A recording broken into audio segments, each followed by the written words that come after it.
Por shtetja politika duket se e ka përsëri të vështirë të pranojë dështimin e atij që për vite ishte paraqitur si një mrekulli e kapitalizmit modern.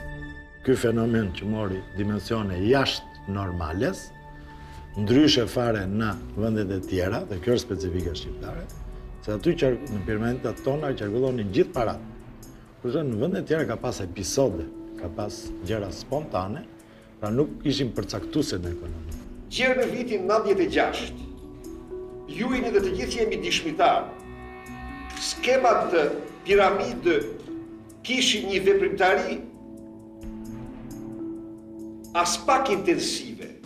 Dhe kemi paralajmërime tepër serioze që ka marrë dhe presidenti të Republikës, i cili pranon vetë që ka dash bëj dhe një ligj për t'i ndaluar, sado që s'ka pas asnjë ligj që i lejon. Institucionet ndërkombëtare, Fondi Monetar Ndërkombëtar dhe Banka Botërore, nga mesi i vitit të kaluar, gjysma e dytë e vitit të kaluar, kanë kërkuar nga qeveria shqiptare